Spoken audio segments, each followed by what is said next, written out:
My name is John, and I am 52 years of age. My wife's name is Serena, who is 47 but looks much younger.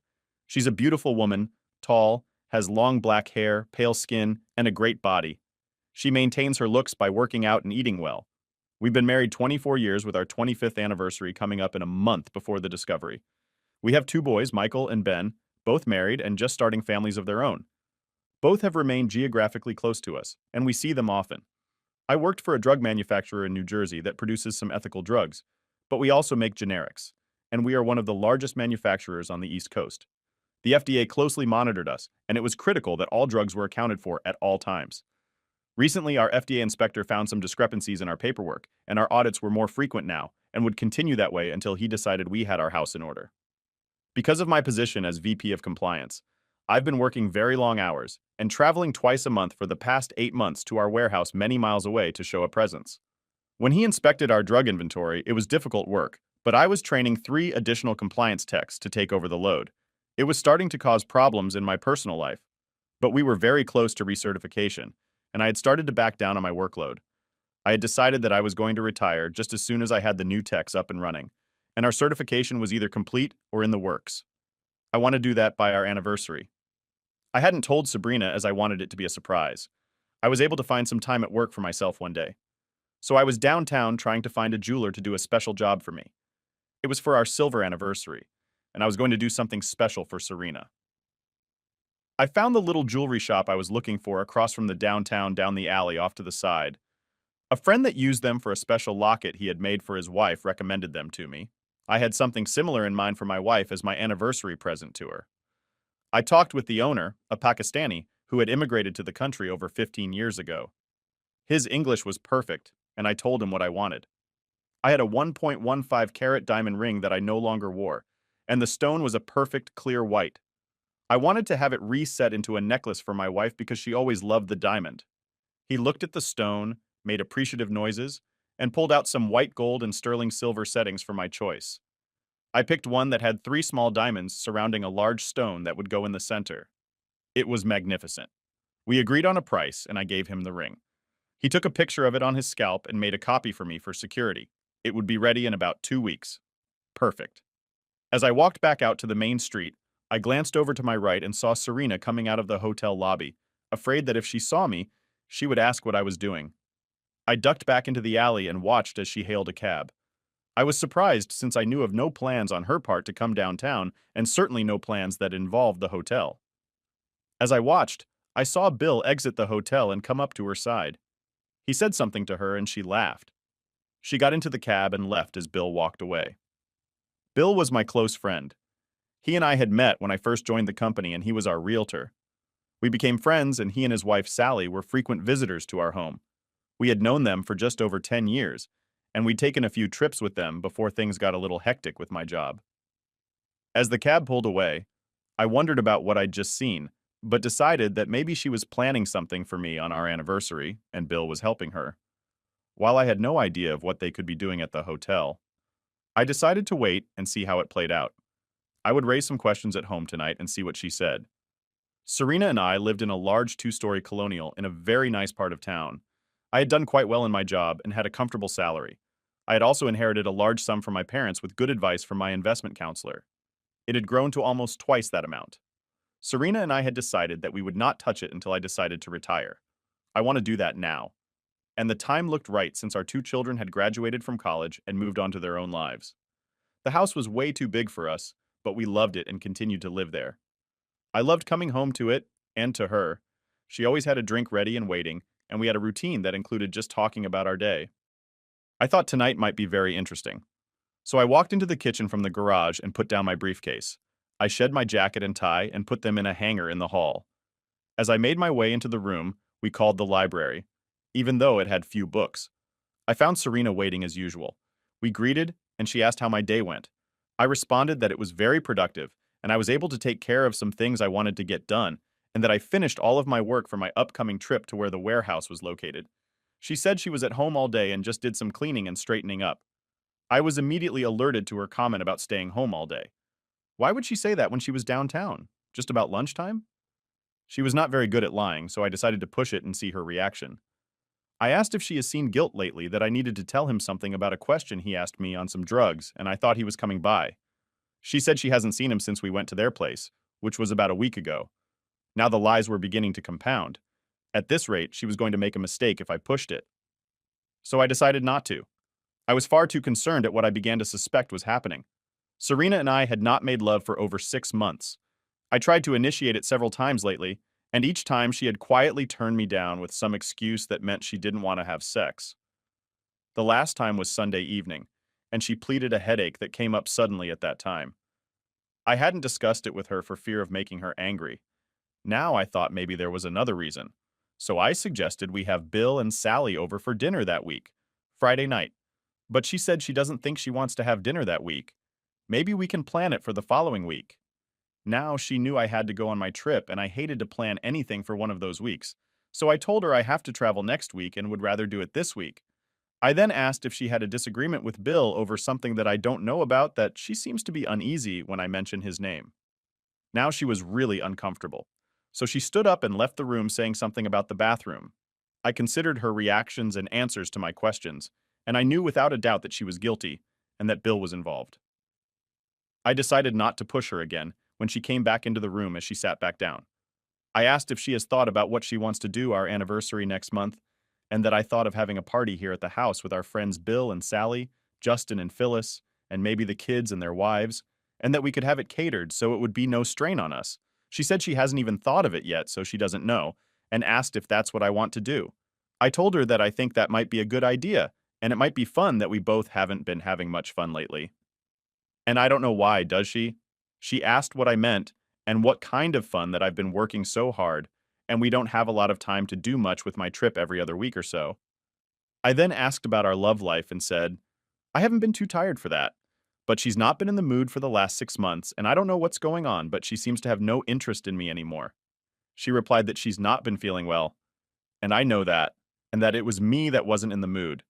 She was angry, and not because of my attack. She was angry because I was right, and she wasn't going to tell me why. I now almost knew for sure. I told her I was sorry, and I'll back off. I guess she have her reasons, even though I don't know what they are. And I'll make all the plans for the anniversary dinner next month, and she can just relax and let me do the wording. I apologized about the crack about our sex life, and told her I'll just wait until she tells me when she's feeling better. With that, I got up and left the room. I went into my study and turned on the TV. There was nothing on I wanted to watch, but I needed the time to decide what to do. I decided that my trip next week was the key. She and Bill would be too cautious to do anything. I was home since she was now alert to my awakened suspicions. She certainly didn't think I knew anything, but she couldn't be 100% sure. The next day was Thursday, and I went into work and made a phone call to a friend of mine in the electronics industry. He and I had worked together on some projects, and I knew him well enough to confide in him. I told him what I needed, and he told me what to buy. I called the supply store he recommended and gave them the order. It was delivered to my office that afternoon. It helps to have friends in the right places. My plan was simple. I had 10 voice-activated bugs, all small and innocent-looking and easy to plant. I also had 2 receivers, one single-channel battery-operated that had a range of up to a mile, and one with a range of just fewer than 300 feet. The short-range one would go into the house to monitor all the bugs, but one in each room. The other bug would go into her purse, and the receiver would be in her car. That way, if she went anywhere in her car, the bug would pick up her conversations in the car, and anywhere she carried her purse and the receiver in the trunk would record up to 5 hours, add up to a mile away. I placed all the bugs that evening, while she went to the store and set the recorder up in the workshop in the basement. I turned on the radio in the spare bedroom and went down to the workshop to listen. Perfect. I thought that I would have to wait until she went to bed to plant the one in her car and her purse. Fortunately, she fell asleep early on the couch in the living room, so I glued the bug in her purse right then and there and took the recorder to her car. I set it up in the trunk and again did a test. All worked perfectly. Now I was ready. Friday went by at a snail's pace. I wanted so desperately to listen to what was happening in the house, but knew I would have to wait until after dinner to check. I was divided about what I expected to hear. On one hand, I wanted nothing to be on the tape.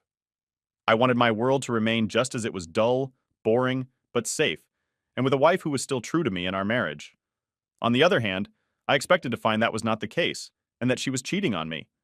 That got me to thinking, why would she cheat? Why had she suddenly stopped her love life? What was the problem?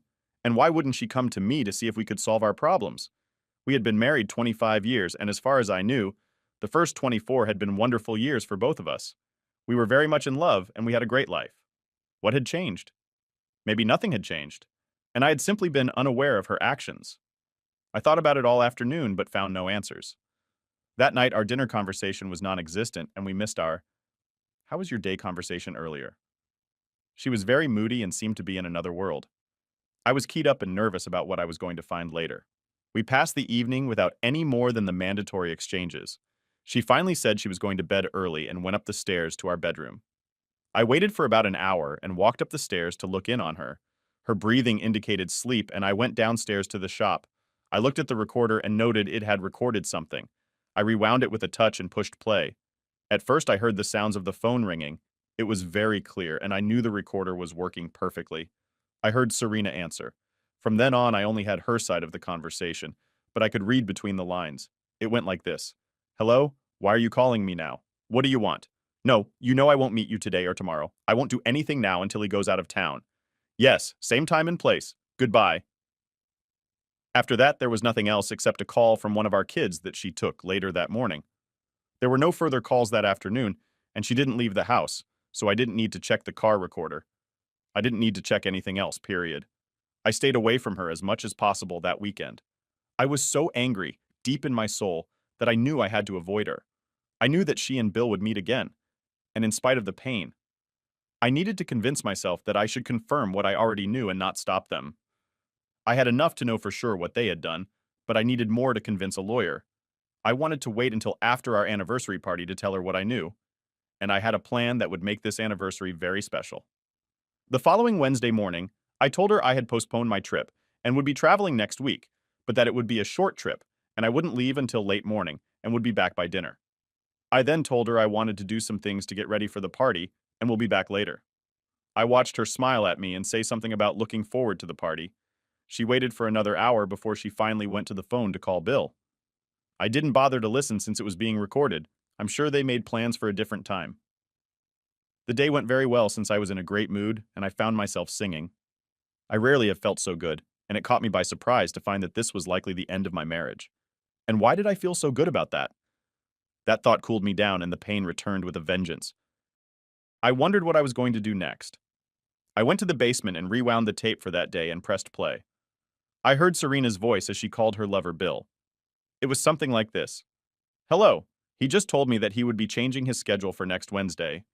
He's leaving later and he'll be home earlier. We can still meet at lunchtime, but I have to be home early in case he's home earlier than planned. I don't know why he changed plans. He didn't say other than to do some things for the anniversary party. I don't think he knows anything. You would certainly tell me if he did. He wouldn't keep it to himself. I don't know, but I meant it when I said that. We have to end this. He may not have to travel much anymore. We will have to talk later." The rest of the conversation was just like this, with nothing worth keeping on the tape. I arrested and reset it to 0. So Serena was going to end it, but it was already too late. I was hurting again as I walked back upstairs. I would keep listening and go from there. For the next 2 weeks, I kept to my plan. She and Bill kept their meeting for that following Wednesday. I couldn't wait. When I came home and went out to her car while she was setting the table for dinner, I got the recorder out of the trunk and took it downstairs. I checked the counter and noted that there was 2 hours of tape used. I was sure that it would be very interesting. I couldn't wait till I could listen to it. After dinner, I told her that I was working on some things downstairs and would only be about an hour. She just nodded, since I usually spent very little time there anyway. She was just sitting down for her usual evening knitting. I listened to the tape and was rewarded with an hour of them ducking each other and her doing some things that I considered to be low-key. But apparently she enjoyed it. It seemed that Bill was as unimaginative as he was stupid. I listened to the first part closely and then let the rest of it go as more of the same. What I heard was actually rather dull. For the next few minutes, all I could hear was some grunting and groaning and the bed squeaking as they went at it. I listened as my heart grew heavier, and I listened to the sound of my marriage going down the drain. I could never forgive this from either of them. The tape continued for almost a half hour as they continued in the same vein. I couldn't understand what she was getting out of this. Our sex life was far more interesting than what I heard that day. At times, she actually sounded like she didn't even want to be there with Bill. I shut off the recorder and rewind the tape to be safe. I dubbed it and kept one copy in my safe downstairs, and the other copy in my briefcase.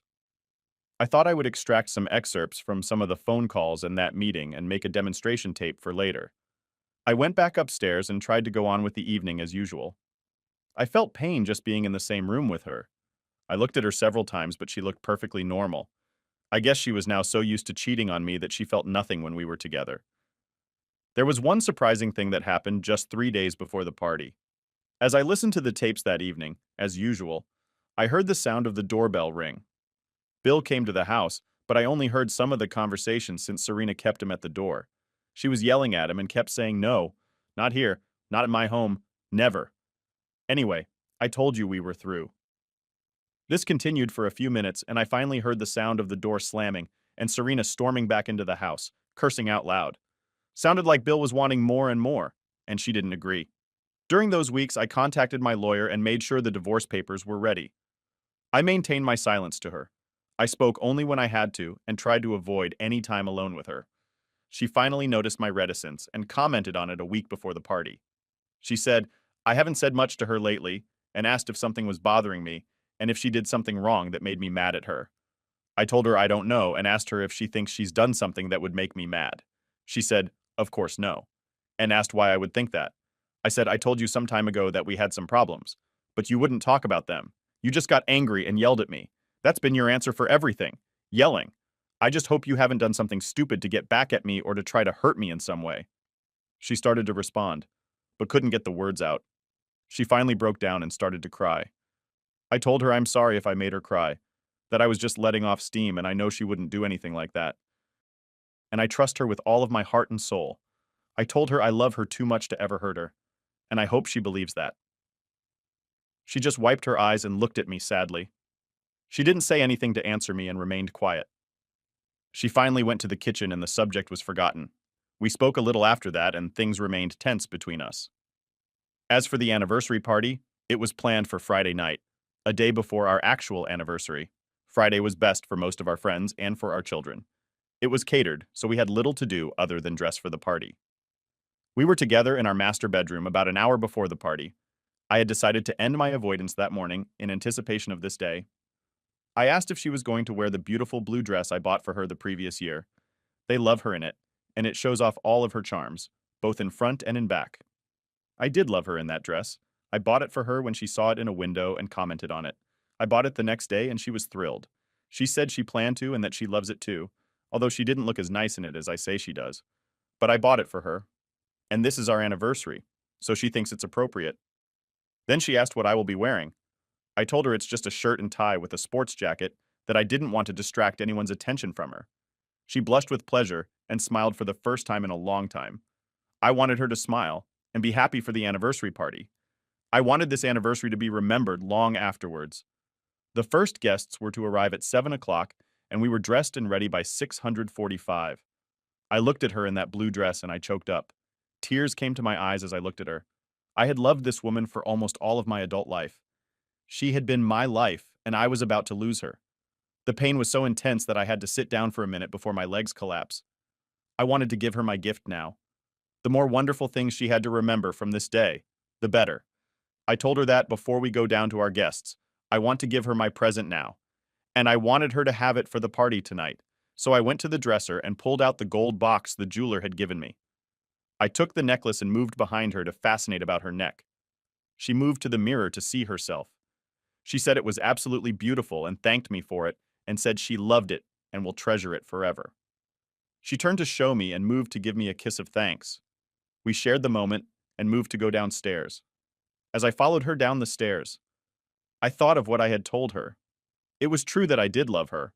That was the sad truth, and one that I had the most trouble with over the past weeks. I knew that while I loved her, I couldn't forgive her betrayal and her failure to confide in me and try to save our marriage. She turned her back on our marriage vows, and on me, and turned to another man, a man that I trusted and respected, and who I would have done almost anything for. That betrayal from two of the people that I trusted most in this world was so great that I found myself struggling for breath. Each time I thought of it, but when I thought that, I listened again to the tape of their afternoon together and found the strength to do what I planned on doing. Everything seemed to be in place and the caterer was ready. We expected 8 others, including our 2 children, as well as Bill and his wife, and another couple we spent time with. as luck would have it. Bill and Sally were the first couple to arrive. I shook hands with Bill as Sally went to Serena and embraced her. These were two of our oldest friends, and this evening should be a time of celebration. I just didn't feel that much like celebrating. But I had no choice. Bill congratulated me and said I have the best of everything, a beautiful home, wonderful children, and a beautiful wife. And what more could I ask for? I just thanked him and said, Serena and I have been very happy for the last 25 years, but things are not always what they seem, and he knows what I mean. With that, I turned to Sally and held out my hands for a hug. She was cute, but had grown heavy with the years. She once was a beauty, but now was simply a typical dowdy housewife, overweight and plain. She congratulated me and wished us more years of happiness. I thanked her and said, I wish I could count on more years together, but that may not be in the cards. I said this to her quietly so that only her could hear me. She looked at me in surprise, but I just shook my head to let her know that now wasn't the time. She took Bill by the hand and led him away to the bar for drinks. I watched them go and turned to look at Serena. She just stood there looking at me and asked what I said to Sally to make her react like that. I told her to just enjoy the party, and we'll have time to talk later that tonight. I just want to enjoy our friends and our children and that this is our 25th anniversary, and we have had 24 wonderful years together. At that minute, the doorbell rang and we were ready for the next guests. Our son Michael and his wife Julie came in, followed by Justin and Phyllis, and our other son Ben, and his wife Carrie. We quickly became immersed in the congratulations of our friends and children. Things soon became chaotic, and Serena and I were separated to mingle with groups of people waiting to talk to us about our party, our house, and our anniversary. The evening went quickly, and we had a wonderful dinner, planned, catered, and served by experts. Everything was perfect except for three of us. During the evening, I watched Bill and Serena. They circle each other several times, but were unable to find a minute alone to talk. I saw her finally grab his elbow and draw him into a corner. I watched as she spoke earnestly to him for a minute. He had a huge smile on his face that quickly began to fade. He listened and quickly glanced up to see me watching them. I looked at him for a second and turned away. I don't know what happened after that, as my son Michael accosted me to talk about our plans. I was vague and told him we hadn't really made any. I kept myself occupied with Justin and Phyllis and my sons and their wives as long as I could, until it was time for dinner. It was announced, and we all filed in. I held back until Bill and Serena had both entered. Seating arrangements had already been made, and my daughters-in-law flanked me on both sides, while our sons surrounded Serena. It was a wonderful dinner. After dinner was finished, I stood up to give a toast to friends and family. I had planned my speech carefully for this occasion. I tapped my knife against my wine glass for attention. Once all faces were looking toward me, I told them I wanted to take this time to thank all of them for attending this very special occasion. I used the opportunity to raise a toast to everyone in attendance.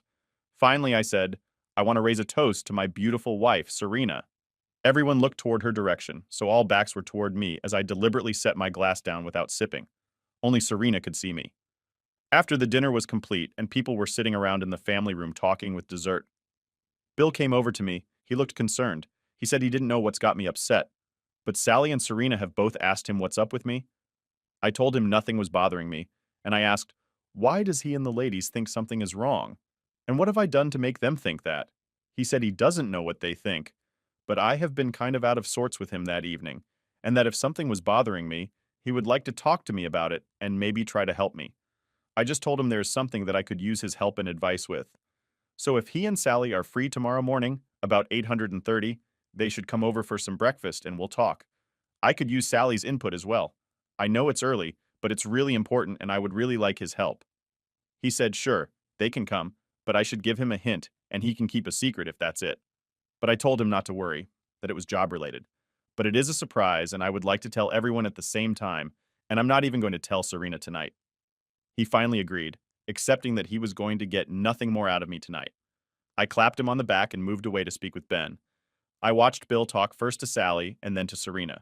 They seemed to think that I had a surprise concerning my job, that I was keeping, and Serena seemed to relax considerably. The party was winding down, and the guests were all preparing to leave. I circulated the room and spoke with everyone, saying goodnight and thanks. I was anxious for the evening to end since it had been painful to me from the beginning. It represented a life that no longer existed. Bill and Sally were the first to leave, followed by Justin and Phyllis, and then Michael and Julie. My youngest son, Ben, and his wife, Carrie, were the last to leave, and they spoke with Serena and then left just before Bill and Sally left. Sally came over to me and said, If I want to talk before tomorrow, I should please call her. And if there is a problem, she's willing to help with this. She gave me a hug while Bill looked on saying nothing. I thanked her and said, I certainly will let her know if I need someone to talk to. I then told her I'll see them both tomorrow, and she nodded and left. Her simple statement of caring caused me more pain at that moment than anything Bill and Serena had done. The problem with all affairs is that innocent people are always the ones to feel the pain the most. I had made arrangements with the caterers to take away any perishables and come back about 10 the next morning to clean up. They were just finishing up when I walked into the kitchen. I looked around for Serena, but didn't see her. I asked after her and was told that she had said goodnight and gone upstairs. I waited a few more minutes till they left and then turned out the lights. I had a few things to do in the den, and then I went upstairs. I walked into our bedroom and saw Serena still dressed, sitting in one of the two chairs that comprised our sitting area. I walked over to the other chair and sank down heavily. I looked at her and felt nothing but pain, no anger, no desire for revenge, just deep, crushing pain with difficulty. I smiled at her and said that I thought the evening had gone well. She returned the smile, but I could see the concern on her face. She asked if she could ask me something that concerns the party, and I told her to go ahead, that she's always free to do so, and that a husband and wife shouldn't keep secrets from each other. She asked why I set my drink down when I made my toast to her at the party. I told her I don't know and asked what she thinks. She said she really don't know, and I haven't said anything to her about doing something wrong. Then she asked if she has displeased me in some way. Once again, I said, I don't know. Then I asked if there's something she has done that would make me angry with her. But she said no, and that she just tried to think of what it could be. But she just don't know what's wrong. I told her I'm sorry, but I don't quite believe her. And I think there are some very serious problems in our marriage, but I am too tired to talk with her about them tonight. And I'm going to sleep in the guest room and we could talk the next day. With that, I rose and walked down the hall to the guest room before I lost my own composure. I had earlier moved some things in there, so I went in and closed the door. I had never slept in the guest room in all the years we had owned the house, nor had I ever locked my loving wife out of my bed. The pain of doing that was almost more than I could stand. I checked my briefcase for the things I would need the next day and found them all present. I undressed, turned out the lights, and lay down on the bed, knowing I wouldn't sleep much that night.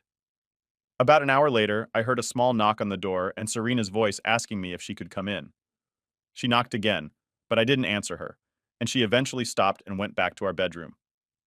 I lay there with tears finally coming, and I fell asleep, dreaming bad dreams. I awoke at my usual time of 645 but decided to stay in bed a while longer. I usually got up and was downstairs by 7:15 for breakfast, but I wasn't hungry that morning. I had no appetite. I remained in the room until I heard her go downstairs and then went into the bathroom. I went back to the room and remained there until almost 8:15 and then went down with a heavy heart to face her. When I walked into the kitchen, she was sitting at the kitchen table, not moving or looking up as I entered with false bravado. I said, "Good morning. Is there any coffee? I could really use a cup with that." I walked over to the machine and poured a cup of coffee that had already become rather thick. It had been made hours ago and was now bitter, but I drank it anyway since it seemed appropriate with my mood. She still hadn't said anything, so I walked to my seat across from her with the morning paper and my cup of bitter coffee and waited for Bill and Sally to arrive. I didn't tell her they were coming, so it would be a surprise to her when they showed up as I folded my paper ready to read. She looked up at me and asked in a very quiet voice if I suspected her of something and if that's what this was about. I saw now that she had been crying, but I really didn't want to get into it until her lover was here. But if they weren't on time, I couldn't avoid it. I was just about to say something when the doorbell rang. She looked up in surprise and wiped her face before going to the door. She opened it to see Bill and Sally standing there in a surprised tone. She asked what the couple was doing here at this time of morning, but Bill answered that I was the one to ask them to come over last night. He was surprised that she wasn't expecting them. I think Sally noticed her and asked if she was all right, that she looked like she'd been crying, but she said she was fine and welcomed them in. She came to find me to see what I had done and asked why I invited Bill and Sally this morning and what was going on without answering her. I walked into the hallway to see them and welcomed them in a booming voice once everyone was seated. Bill and Sally sitting side by side on the couch and Serena sitting in her favorite chair, looking frightened. I walked over to my briefcase and pulled out two 8x10 manila envelopes. I moved with them to the center of the room and faced all three of them. I told them, I have given this a lot of thought and I have some surprises for each of them. I said, I've been working some very long hours and traveling more than I should have, but I felt it was necessary and that there were a lot of people depending on me and I couldn't let them down. But I hired 3 new guys and they are finally able to handle the job by themselves. It has been my plan to retire just as soon as I felt I could leave, and that time is now.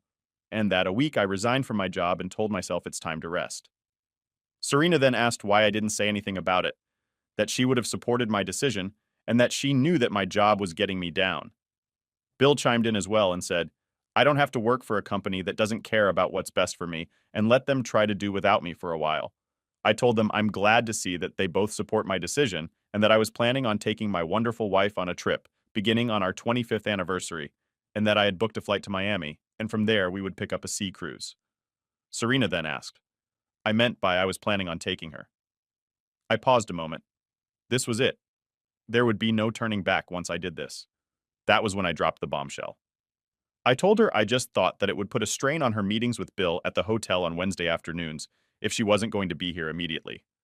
All 3 faces were fixed on me now, and this was the moment of truth. Now, that was out in the open. I walked over to the table and pushed the play button on the recorder sitting there. I had made a tape with excerpts of their conversations. I thought the first few words of their last Wednesday meeting would be most appropriate from the small speakers. We heard Serena's conversations with Bob. I turned the tape off and watched the faces of the 3 people staring at me. She looked like I had just slapped her across the face. She went still, and her eyes wide open. I had never seen her as pale as I did then. She fell down into the chair with her hands over her face. I heard her say in a soft voice, "Oh, please, God, no." I looked to Bill and saw a look of shock on his face as well. But more interesting was the look on Sally's face. She was furious. Serena was now sobbing openly, and she was looking at me with eyes filled with tears. She asked how long I've known and said I should let her explain herself. Sally jumped up from the couch with a look of anger and fury on her face. Bill also stood and turned to Sally just as she let him have it. She slapped him with her open hand as hard as she could and just glared at him as he staggered back. The smack sounded like a crack of thunder. Sally was on a roll, and Bill looked as though he had just swallowed something rotten. She turned on Serena with real venom and said she has just ruined 2 marriages, and that Bill is a lousy lover. Anyway, I decided I had better get back into the conversation before Sally killed somebody. I asked Bill to get out of my house right now, and I never want to see or speak to him again, and that he was supposed to be my friend, but he stabbed me in the back. I told Sally that I have something for her, and that she will want to take. It was a complete record of phone calls between the 2 of them, and it is very graphic in some spots. It should help her if she intends to divorce him. So I handed her a bulky 8x10 manila envelope. She took the envelope and stormed out of the house with Bill trailing along behind her. He seemed complete, confused, and lost. I really hoped Sally would make his life a living hell from that point on. I turned to Serena, who had been standing still, sobbing and watching the whole sorry thing between Bill and Sally. She must know by now that she had destroyed Bill and Sally's marriage. I congratulated her and told her Bill and Sally were 2 of our oldest friends, and she has succeeded in destroying both of their lives, and I hope it was worth it. And that Sally was a wonderful, kind woman who didn't deserve what she and Bill did to her. She continued crying, saying, I have to let her explain. She said, I've been so busy, and she was so alone, and Bill was only trying to be a good friend and that they just took it too far and that it won't happen again, and I have to forgive her and let her make it up to me. I waited patiently till she finished. It was no more than I expected from her. I told her that after I discovered her affair, I did a lot of thinking. I went through days of pain because of her betrayal. I wondered what she was capable of and whether she had done this before with others. I wondered whether I could live without her, if I were to leave her. And I wondered about the boys and what they would think. She cried and said, We don't have to tell the boys, and she has never done anything like this before with anybody else. That she and Bill only met a few times and only the last 2 months or so, and I have to believe her when she says she loves me and wants to be with only me. She added that Bill was just there when I was gone and he complimented her and the way she looked. And he was so friendly and that she was so lonely and he was there for her. I told her I understood what she did, but not why she thought it was acceptable to do it. And I could have forgiven her if she had come to me and insisted that we try to find out what was wrong in our marriage. I could have accepted it if she had confronted me and insisted that we go for counseling, but she never bothered and she never tried to fight for our marriage, even when I asked her about it. Now she just turned to another man and gave him everything she promised only to me, and I can't forgive that now or ever with that. I handed her the second of the 2 envelopes. I told her these are divorce papers. I had them made out last week after I quit my job, and that she'll be well taken care of. I told her I wanted the divorce to be simple and quick, and that if she doesn't contest it, I'll leave for the house and a nice sum of money. But if she tests it, I'll use everything I have from her affair in court, and I will fight to take everything and leave her with nothing. Serena fell to her knees with her head down and tears coursing down her face. She was screaming, "Please, John, I'm sorry. Let me try to make it up to you. You have to give me a chance to make it right." I then told her I was leaving for what was to have been our anniversary trip, and that I left instructions with my attorney on how to reach me and how to handle the divorce. And I do not intend to see or speak to her again, and I will call the boys and let them know how to reach me. Finally, I said I have written a letter to each of our sons, and I have told them exactly what happened and how she betrayed me. And if she fights this divorce, I will send those letters. But if she accepts my terms, they will never see them. But in the meantime, I will tell the boys that she and I had some problems and that our marriage is over and we have grown apart and decided to separate. And I will trust that they won't think too badly of me. Serena was now completely shattered. She had dropped to the floor and lay there sobbing with her arms over her head. I looked at her but couldn't feel anything. I could only remember her words to Bill as they betrayed me in that hotel room. That memory was enough to give me the strength, turn away, and walk out of the house. I could still hear her sobbing as I walked out the door of the house we had raised a family in. I had the tickets to Miami and reservations at a hotel, and enough money to last me in style for the rest of my life. I intended to make the most of it. I wanted a new beginning, and I hoped with time I could get back. I had lost my innocence and my trusting nature. I was so very tired. I was tired of people who claimed to be my friend and then fucked me behind my back. I was tired of trying to maintain a broken marriage when my wife couldn't even tell me that there was a problem, or let me know that we were in trouble. She put her own pleasure and needs ahead of mine. She ducked another man for reasons only she knew. I was tired of expecting trust from those I loved. None of them had been honest, and none deserved my trust. I had treasured my friendship with Bill, and he betrayed me without a thought. I had always thought that my love for Serena was unconditional. But I found out differently. You can't love unconditionally when the other person changes the rules. I shut the door on 25 years of my life and walked out to my car and drove off to begin the second half of my life. The first half had not been all bad, but it had ended badly. Maybe this time would be different. I had no idea of what I would be doing in the future, but I would certainly be a different person. I had learned some valuable lessons. No longer trusting, no longer taking things for granted, no longer working for someone else's benefit. I would take care of myself from now on and let others take care of themselves. As I pulled out of my drive for the last time, I looked back through the rearview mirror to see Serena run out of the house, look at my departing car, and then collapse in the driveway. I slowed the car to watch as I felt some sense of pleasure. Maybe she had really cared. Maybe she cared enough to feel the pain that I had been living with since I found her out. I took my foot from the brake pedal and pushed on the gas. My future was waiting. In the end, our divorce was finalized and everyone got what they deserved or not. Sally and Bill didn't come to a resolution either, and I still keep in touch with her occasionally. And that's the story of how my marriage of 25 years came to an end. Thanks for watching. Please share and subscribe to the channel for more stories like this. Take care.